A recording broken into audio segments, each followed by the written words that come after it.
Buenos días, hermanos y hermanas del Perú. Es un placer poder compartir con ustedes la palabra de Dios con ustedes hoy. Vamos a orar y después continuemos con nuestro mensaje del día.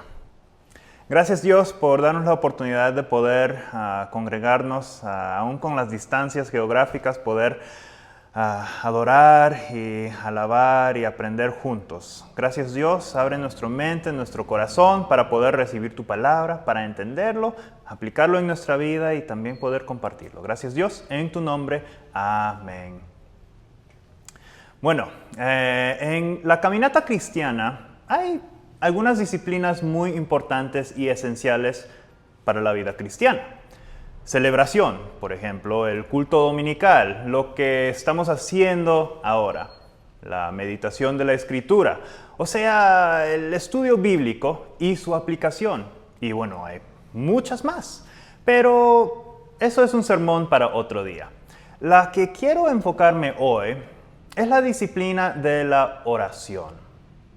Cuando pensamos sobre la oración, seguro que cada uno de ustedes tendrán una imagen que se les aparece en su mente, o al menos una idea de lo que debería ser o cómo debería ser practicado. Tal vez recuerda algo de su niñez o de su pasado en la tradición católica o cualquier tipo de congregación que vino.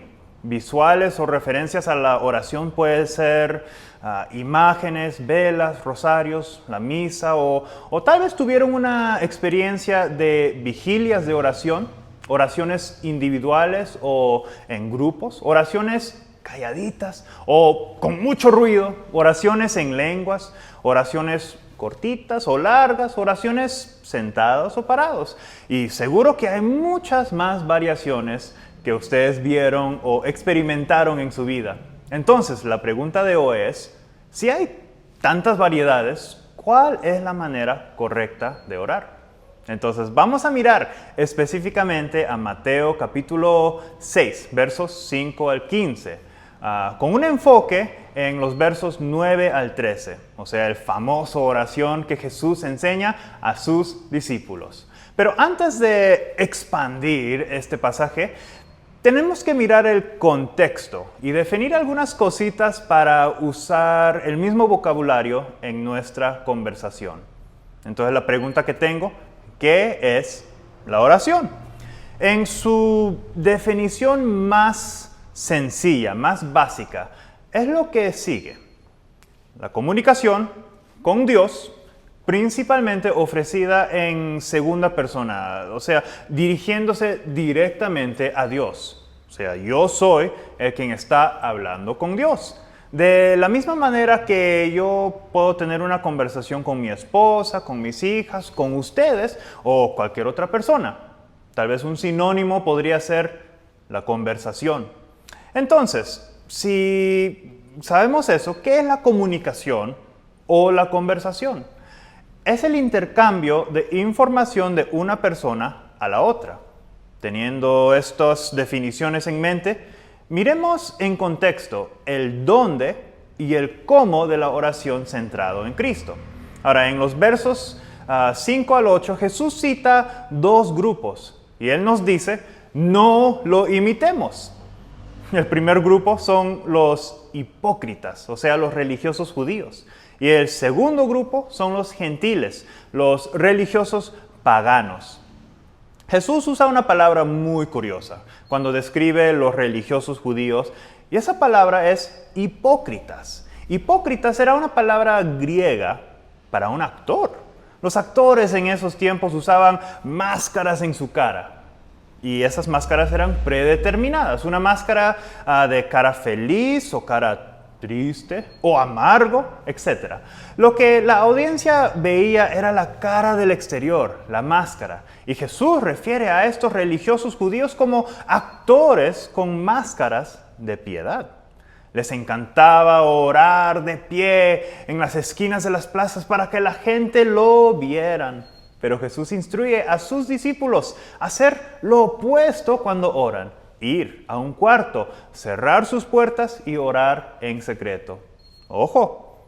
Tal vez estarán pensando que esto significa que ya no deberían orar en público, parados en la iglesia, o en el parque, en el paradero, o el centro comercial. Incluso no debería orar parado.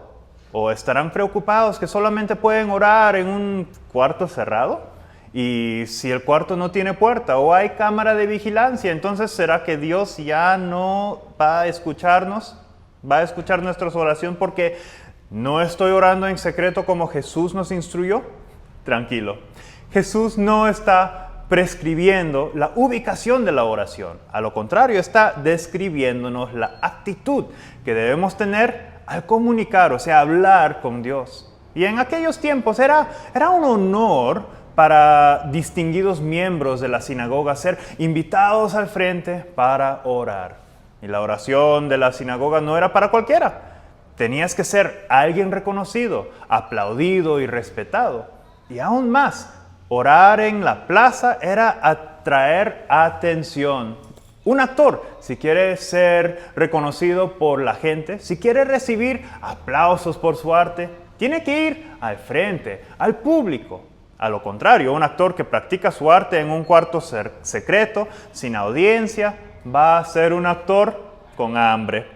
Estos hipócritas, Jesús dice, que ya están recibiendo su aplauso y reconocimiento por, otros hombres. A lo contrario, la esencia de la oración, de acuerdo a Jesús, es una conversación íntima con el Padre. Eso significa que puedes tener una conversación con Dios en cualquier lugar, en la misma manera que nosotros podemos tener una conversación entre nosotros en cualquier lugar. El problema no es ubicación, es actitud. ¿Para qué oramos? ¿Será para recibir el aplauso de hombres o para hablar con Dios?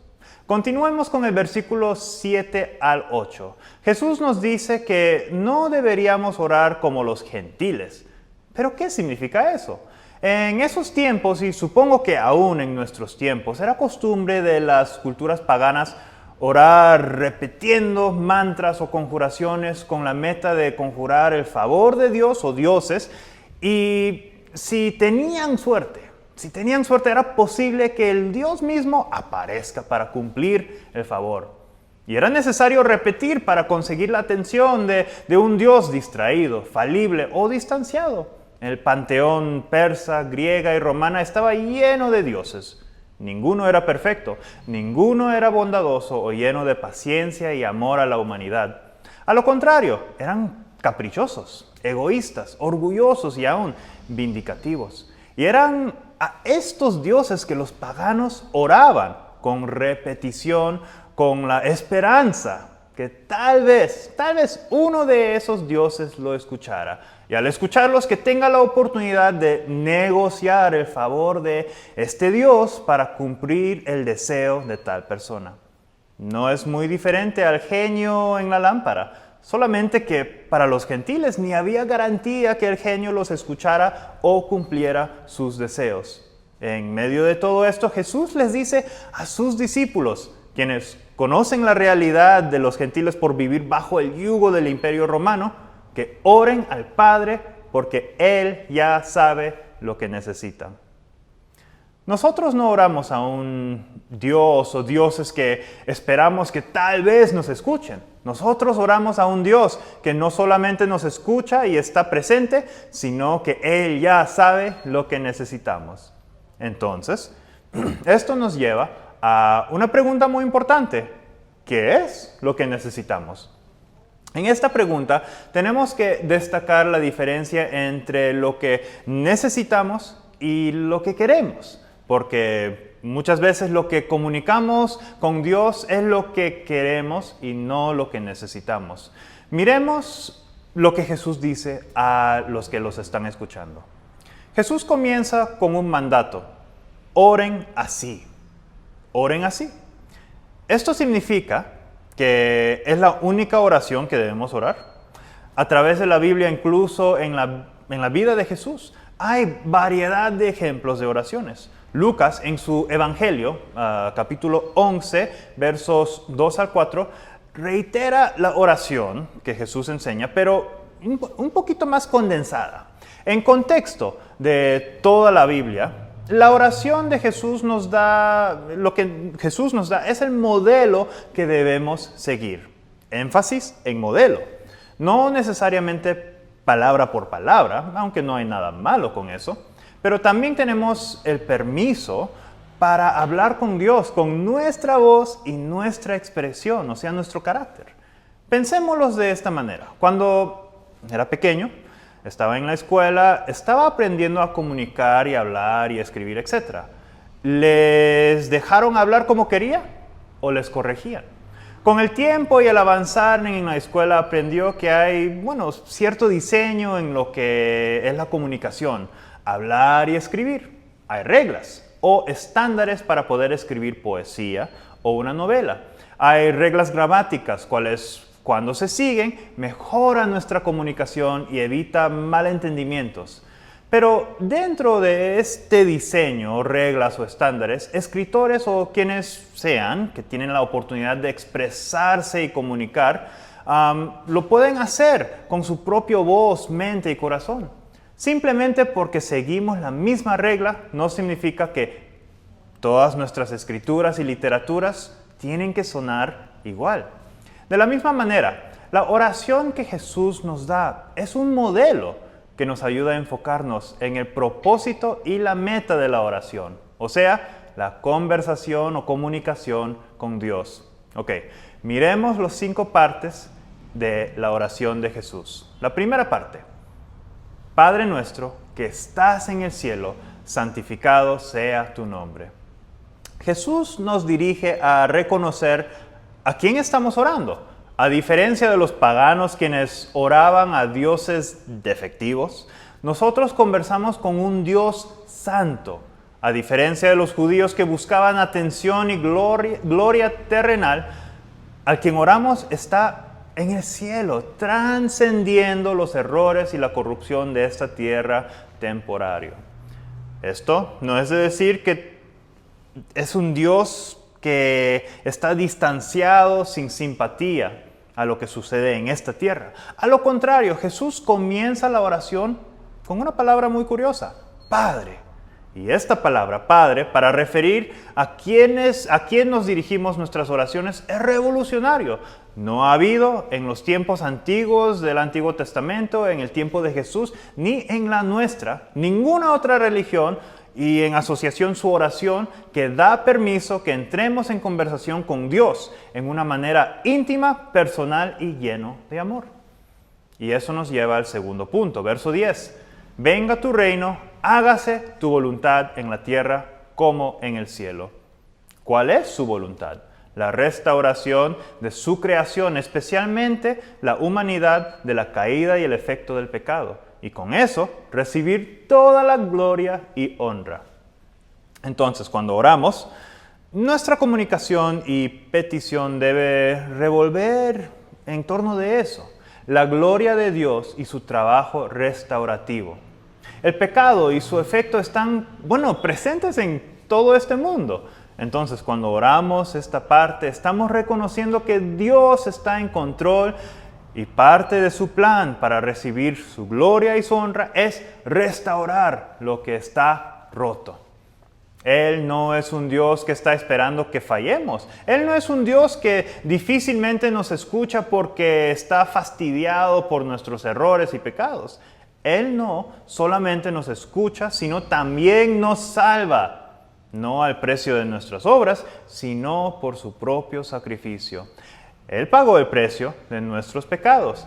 Y si creemos en su obra, su promesa que si tenemos fe que Él nos perdona, Él nos promete que seremos salvos. Así de simple, así de fácil. Ok, el punto 3, versículo 11. Danos hoy nuestro pan cotidiano.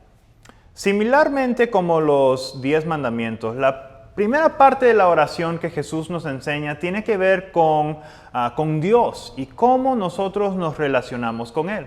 Los últimos 3 puntos hablan sobre la humanidad, cómo nosotros nos relacionamos con el mundo y las personas. Ahora, en el verso 11, Jesús nos da permiso a hablar con Él sobre nuestras necesidades físicas, el sostenimiento para vivir, y es amplia las posibilidades. Esto significa que podemos orar literalmente para el pan, la papa, el arroz, las frutas, vegetales, proteínas que necesitamos. Pero también podemos orar para nuestro trabajo que Dios nos ha dado, la economía del país y etc. Pero les recuerdo, no para lo que queramos, sino para lo que necesitamos, dentro de la gloria y voluntad de Dios. Ok, el punto 4, verso 12. Perdónanos nuestras deudas, como también nosotros hemos perdonado a nuestros deudores. Quiero aclarar algo primero. El perdón de Dios no es condicional a nuestras acciones. Él no está rindiendo cuentas. Pablo, en 1996 no perdonaste a Mateo. Ahora no sé si puedo perdonarte a ti. Qué pena. Este pasaje no se refiere a esto. Ya sabemos por otros pasajes en la Biblia, por el contexto completo de la Biblia, que el perdón de Dios es iniciado por Él mismo, aunque nosotros no lo merecemos. Lo que se está destacando en el verso 12 es el perdón sincero. Ya sabemos que Dios nos perdona completamente, pero la pregunta es, ¿nosotros perdonamos a nuestros prójimos como lo hace el Padre a nosotros? Es duro.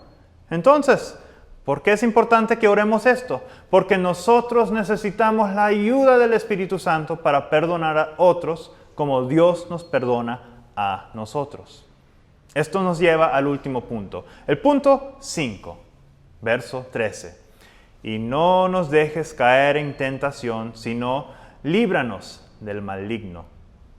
Si el verso 12 habla sobre el pecado del pasado, el verso 13 es una oración pidiendo ayuda contra pecados del futuro. Ojo, Dios no nos da tentación al pecado. Me gusta la traducción de la versión de la Biblia contemporánea judía que dice así: no nos dirijas a pruebas difíciles, sino líbranos de los que se oponen contra tu voluntad. Eso me hace recordar de nuestro buen pastor, quien va delante de nosotros para protegernos de bandidos y los elementos en el valle de sombra de muerte. Él nos protege con su vara y cayado.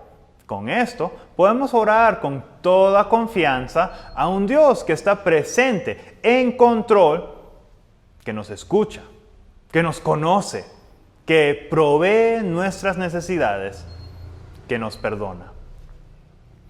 Y terminamos con el énfasis que hace Jesús en los versos 14 y 15. Jesús nos expande el punto del verso 12, ¿cuál es el perdón? Nos recuerda que el perdón es un carril de dos vías. Al recibir el perdón de Dios, también nos toca perdonar de tal manera. Si nosotros somos reflexiones de Cristo, comportémonos como Cristo, no porque deseamos el favor de Dios. Perdonamos porque es quien Dios dice que nosotros somos. Hagamos un resumen. Cuando oramos con la actitud correcta. Es una conversación con Dios, no una acción para recibir aplausos humanos. Podemos orar a Dios con toda confianza porque Él nos escucha, a contrario de las oraciones de los paganos. Jesús nos da un modelo de cómo orar. El enfoque siempre es Dios primero, reconocer su carácter y su voluntad. Podemos orar nuestras peticiones, traer a Él nuestras peticiones de necesidades físicas, pero también pedir que nos ayude con nuestras relaciones y que nos proteja, cumplir su voluntad. No se olviden, Dios mira el corazón, no nuestras apariencias. Oren con honestidad y vulnerabilidad al Dios que nos escucha. Sé que hay mucha ansiedad e inseguridad en el momento en el país. Lleven todas sus cargas ante Dios. Él está en control. Y como seguidores de Cristo, no se olviden, la voluntad de Dios sí se cumple. Él se glorifica. Su voluntad va a ser cumplido, aún con las dificultades humanas. Podemos tener paz, que Él nos guía como el buen pastor. Bueno, con eso termino. Creo que sería muy apropiado terminar nuestro tiempo orando. Gracias Dios por darnos la oportunidad de aprender más sobre tu palabra, cómo orar, cómo comunicarnos contigo. Danos entendimiento y sabiduría en esto. Y pedimos especialmente para el país, para Perú en el momento, con la celebración de 28 de julio y el nuevo presidente que entra para dirigir el país. Sabemos de tu palabra que tú eres el quien está en control de los líderes de este mundo. Tú pones reyes o presidentes en su lugar. Y en eso tenemos toda confianza que tu voluntad será cumplida. Entonces ayúdanos a orar, a seguirte, a comportarnos como Cristo, aún con todo lo que está sucediendo en el mundo y en el país. Ayúdanos a hacer reflexiones de tu reino como ciudadanos del reino de Dios. Gracias, Dios, en tu nombre. Amén. Bueno, hermanos y hermanas, fue un gusto poder compartir con ustedes. Espero poder verlos en algún tiempo pronto, cuando visitamos Perú también. Hasta luego.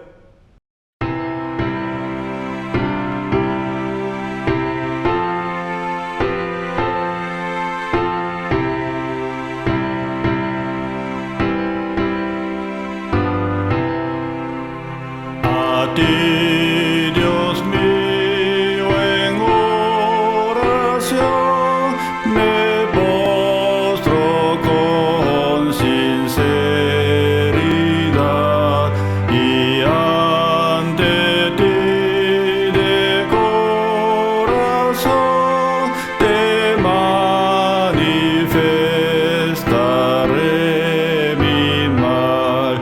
Oh, cuántas veces tuve en ti refugio de mi tentación, y cuántas cosas recibí de ti, Dios mío, en oración.